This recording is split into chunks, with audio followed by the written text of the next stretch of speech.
Have you ever had a moment of kindness completely change the course of your life? Before we dive into this incredible story of how one man's compassion transformed not just his career but his entire family's future, make sure to hit that like button and subscribe to our channel for more heartwarming real-life stories that remind us of the power of human connection. The rain pounded against the windows of O'Malley's bar like angry fists demanding entry. Inside, Michael Reeves nursed a club soda, checking his watch for the third time in 10 minutes. The babysitter had already texted twice, and he knew he should head home to his 7-year-old daughter, Emma. Single parenting meant constant compromise, and tonight's office happy hour was already stretching his carefully balanced schedule to its limits. He was about to slip out unnoticed when he spotted her, Victoria Winters, the newly appointed CEO of Horizon Technologies, where Michael had worked as a mid-level project manager for the past 5 years. Victoria stood unsteadily at the bar, her normally impeccable appearance slightly disheveled, her voice rising as she argued with the bartender who had apparently cut her off. "I'm perfectly fine," she insisted, her words slurring slightly. "One more won't hurt anybody." The bartender shook his head firmly. "I've called you a cab, ma'am. It should be here in 5 minutes." Victoria's face flushed with anger. "Do you have any idea who I am? I could buy this entire establishment if I wanted to." Michael winced. Victoria had only been CEO for 3 months, brought in from outside to turn around the struggling tech company. Her reputation for brilliance was matched only by rumors of her ruthlessness. Most employees walked on eggshells around her, and Michael had successfully avoided direct interaction until now. He could have slipped away. Should have, perhaps. The babysitter was waiting, and getting involved in his boss's personal drama seemed like career suicide. But something in Victoria's expression, a flash of vulnerability beneath the bravado, made him hesitate. The bartender was reaching for the phone, likely to call security, when Michael approached. "Ms. Winters," he said quietly. "I'm Michael Reeves from the R&D department. Your car is here. Let me help you outside." Victoria turned, her eyes narrowing as she tried to place him. "Reeves, the project manager?"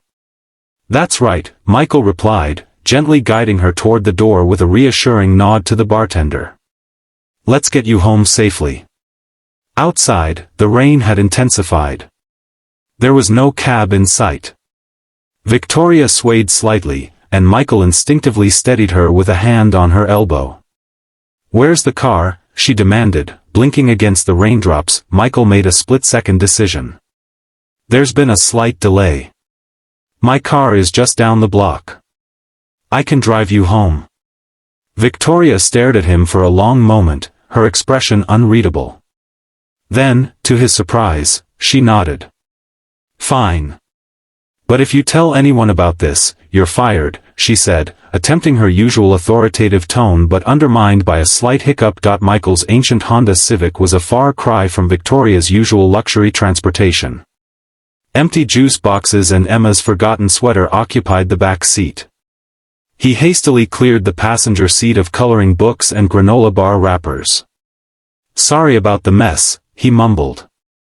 "Single dad." Victoria said nothing as she climbed in, but her eyes lingered on a crayon drawing taped to the dashboard, Emma's rendering of her and Michael holding hands under a rainbow. As they drove through the rain-slick streets, Victoria gave clipped directions to her upscale apartment building across town. Michael called the babysitter, apologizing profusely and promising to be home within the hour. "Your child?" Victoria asked after he hung up. "My daughter, Emma. She's 7. And her mother?" Michael hesitated. "Cancer. 3 years ago." Victoria was silent for several blocks. When she spoke again, her voice had lost its edge. "That must be difficult." "We manage," Michael replied simply. "Emma's a remarkable kid." They pulled up to Victoria's building, a gleaming high-rise with a uniformed doorman. Michael expected a curt thank you at best, but as Victoria reached for the door handle, she suddenly froze. "Oh no," she whispered. Following her gaze, Michael spotted a group of people entering the lobby, men in expensive suits accompanied by a photographer. The board members, Victoria explained, suddenly sounding alarmingly sober. We have Japanese investors visiting tomorrow. They're having a pre-meeting dinner in the building's private dining room. She ran a hand through her rain-dampened hair. I can't let them see me like this. It would confirm every whisper that I'm not fit for this position. The vulnerability in her voice surprised him. The fearsome CEO suddenly seemed very human. Is there somewhere else I can take you? Michael offered. A friend's place, perhaps? Victoria shook her head. Everyone I know in this city is connected to the company. She closed her eyes briefly. I just need a few hours to pull myself together before facing them.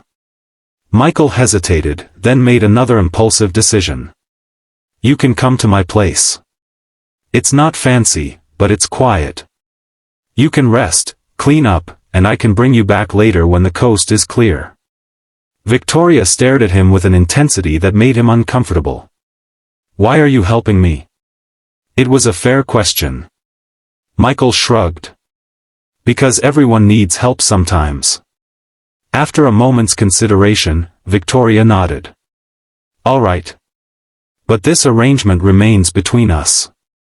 Michael's apartment was a modest two-bedroom in a working-class neighborhood. He called the babysitter again from the car, explaining that he needed to help a colleague with an emergency and would be home soon.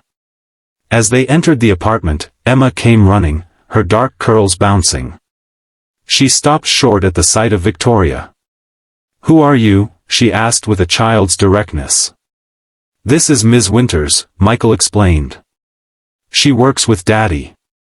She needs to rest here for a little while.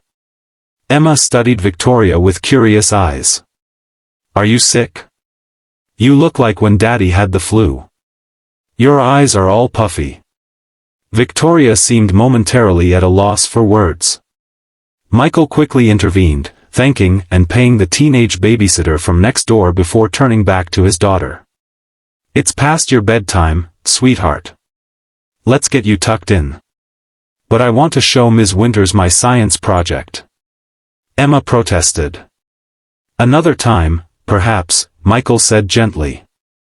To his surprise, Victoria spoke up.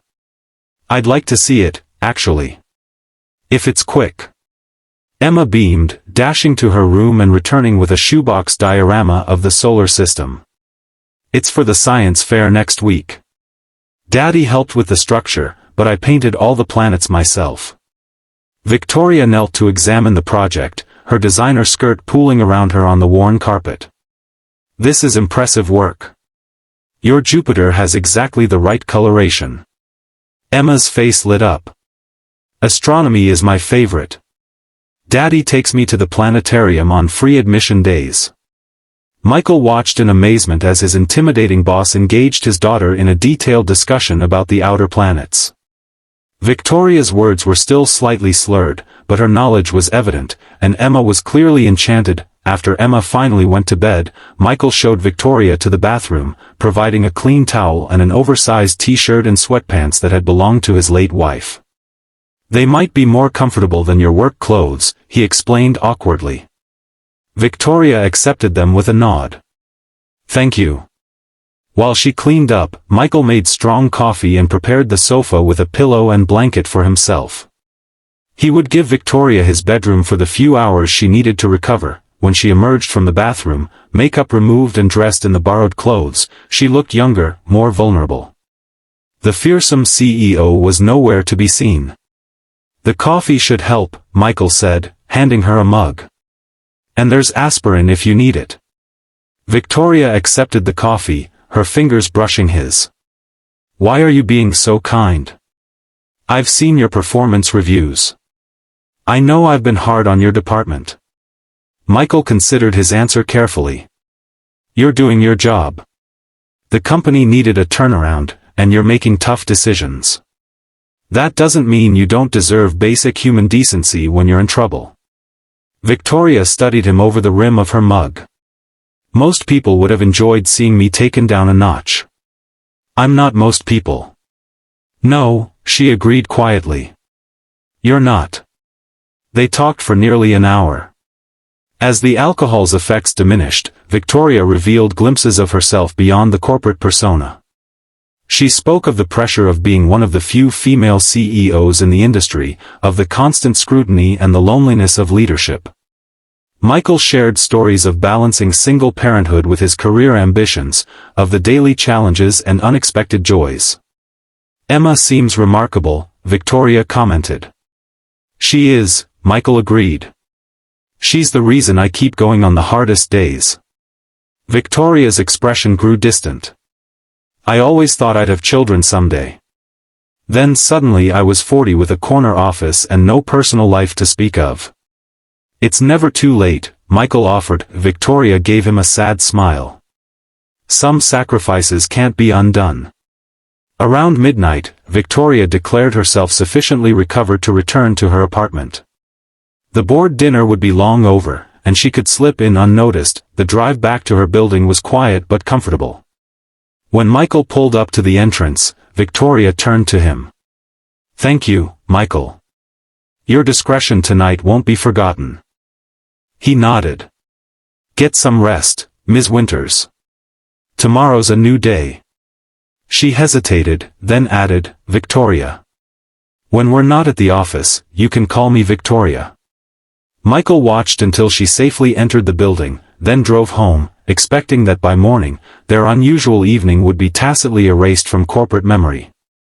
Executives rarely acknowledged moments of weakness. The next day at Horizon Technologies began like any other.